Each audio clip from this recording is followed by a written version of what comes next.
오늘은 잠언 9장으로 하루를 시작하겠습니다. 오늘 이 잠언 9장은 그동안에 살펴보았던 잠언 1장에서 8장까지의 내용을 정리해 주는 것이라고 볼 수가 있습니다. 오늘 이 본문에 보면 두 여인의 초청이 나옵니다. 1절에서 12절은 지혜로운 여인의 초청인데, 제가 어제 8장에서 설명한 대로 이 지혜라고 하는 히브리어 호크마는 여성 명사로 사용되었다고 제가 설명을 드렸습니다. 바로 이 미련한 여인과 대조를 하기 위해서 이 여성 명사인 지혜를 사용을 했는데요. 오늘 이 본문에 보니까 이 지혜로운 여인은 사람들을 초청하기 전에 많은 준비를 했습니다. 사람들이 모일 수 있는 장소와 음식도 준비하고 여종을 보내어서 사람들을 초청한다고 1절에서 6절에 이야기를 하고 있습니다.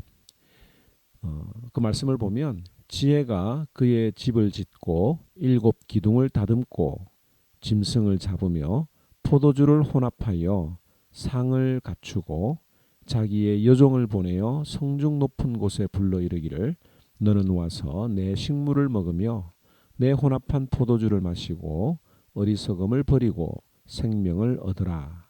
명철의 길을 행하라 하느니라. 그런데 이 지혜로운 여인이 사람들을 초청하면서 음식을 준비했는데 그 음식에는 몇 가지가 나오는데 오늘 이 두 가지를 한번 보도록 하겠습니다. 첫 번째는 뭐냐면 책망이라고 하는 음식이에요. 오늘 8절에 보면 거만한 자를 책망하지 말라라고 하는 내용이 나옵니다. 거만한 자들은 책망하는 자들을 미워하고 능욕합니다.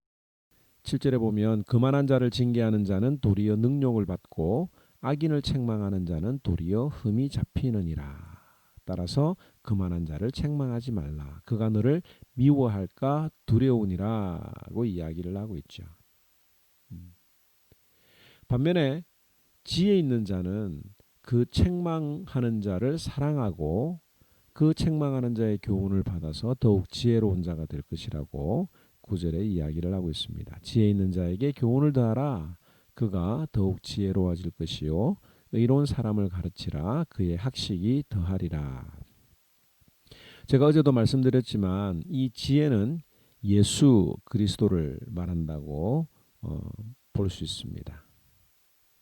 우리 주님은 사랑하는 자를 책망하십니다.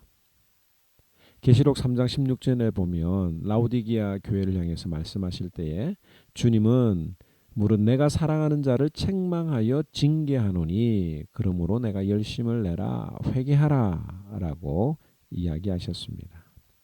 또 히브리서 12장 7절에서 8절 말씀에 보면 너희가 참음은 징계를 받기 위함이라 하나님이 아들과 같이 너희를 대우하시나니 어찌 아버지가 징계하지 않는 이들이 아들이 있으리요. 징계는 다 받는 것이거늘 너희에게 없으면 사생하여 친아들이 아니니라. 성경은 분명하게 예수님은 사랑하는 자를 책망하고 책망하지 않는 자들을 사랑하지 않는 친아들이 아니라고 이야기를 하고 있습니다. 여러분들이 목사의 설교를 들을 때 마음에 찔립니까? 그렇다면 그 목사는 설교를 제대로 하고 있는 것입니다. 정말 예수님이 여러분들을 사랑하셔서 귀한 목사님을 보내주신 것이죠. 만약 여러분들을 찌르는 설교를 한다면 여러분들에게는 두 가지 선택이 있을 것 같아요. 하나는 더 이상 그 설교 말씀을 듣고 찔리지 않도록 변하면 됩니다. 모세가 이스라엘 백성들이 변하지 않는 모습을 보고 얼마나 탄식을 했습니까? 사람들은 잘 변하지 않아요.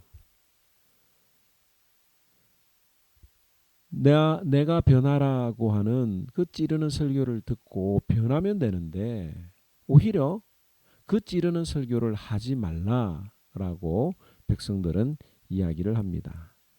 그런 자들은 주님의 사랑을 외면하는 자지요. 그래서 이 책망을 듣기 싫어하는 사람들이 또 하나 선택할 수 있는 것이 있는데 뭐냐면 거짓 선지자를 찾아가는 거예요. 책망하지 않고 자신을 칭찬하고 격려하고 축복만 하는 목사를 찾아가는 것입니다. 물론 성경은 우리를 칭찬하고 격려하고 축복을 하지만 그 어제도 주일 설교에도 말씀드렸지만 순서가 분명해야 합니다. 이 지혜로운 여인이 차려놓은 음식 중에 하나가 바로 책망이라고 하는 것을 우리는 이 잠언을 통해서 알 수가 있습니다. 두 번째, 이 지혜로운 여인이 차려놓은 음식은 바로 예배입니다. 10절에 보면 여호와를 경외하는 것이 지혜의 근본이요 거룩하신 자를 아는 것이 명철이니라. 여기 경외라고 하는 것이 곧 예배지요. 지혜로운 자들이 먹는 음식은 예배입니다. 복음으로 책망을 받고 찔림을 받은 자들이 회개하고 하나님 앞에 예배하는, 경외하는, 이것이 바로 이 복음의 초청이요 또 지혜로운 자가 예수님이 우리에게 주시는 음식 중에 초청 중에 하나라고 하는 것을 우리가 기억해야 합니다. 오늘 이 말씀을 돌아보면서 나의 예배를 한번 돌아보시기 바랍니다. 하나님 앞에 예배 드릴 때에 얼마나 여러분들이 집중하십니까? 그리고 13절에서 18절에 보면 미련한 여인의 초청이 나옵니다. 이 미련한 여인의 초청 대상을 한번 볼까요?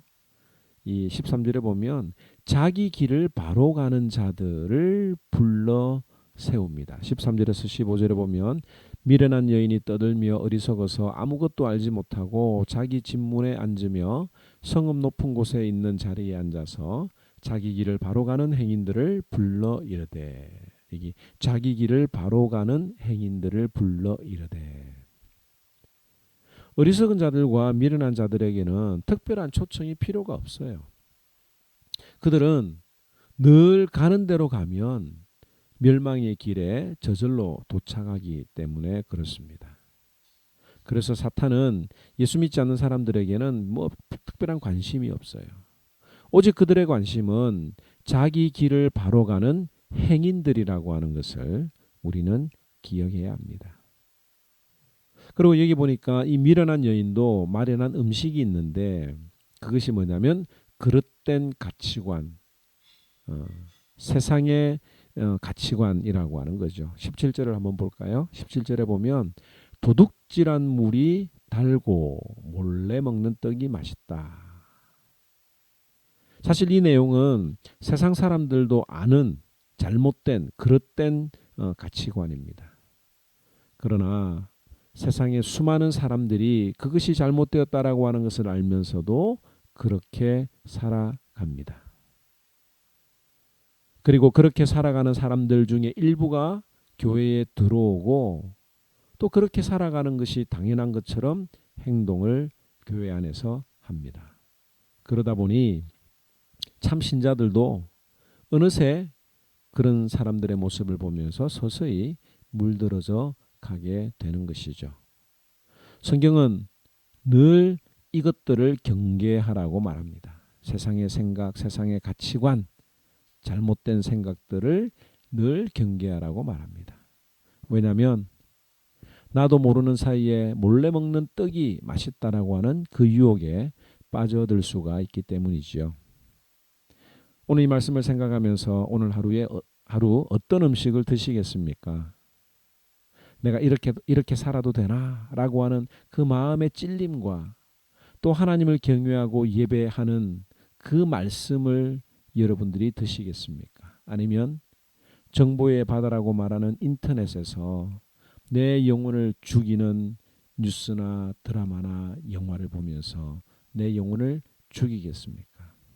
선택은 여러분의 몫이고 그 결과는 이미 성경에 말하고 있지 않습니까?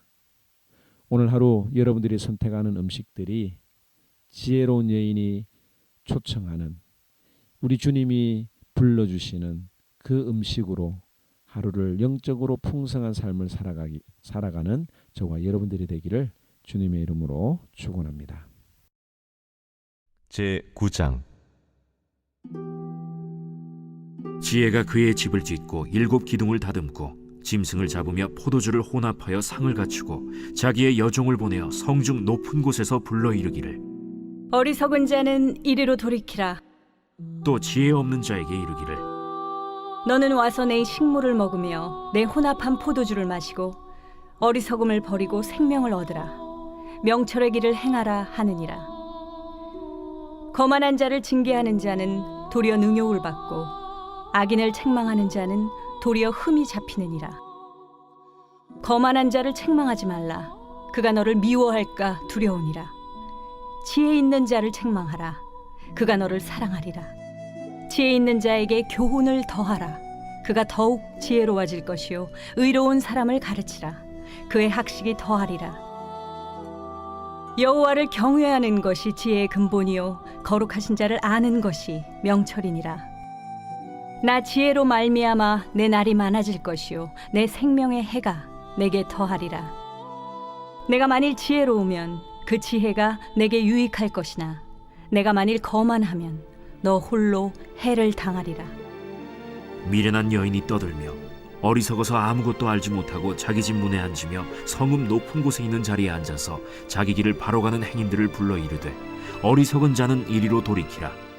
또 지혜 없는 자에게 이르기를 도둑질한 물이 달고 몰래 먹는 떡이 맛있다. 오직 그 어리석은 자는 죽은 자들이 거기 있는 것과 그의 객들이 스올 깊은 곳에 있는 것을 알지 못하느니라.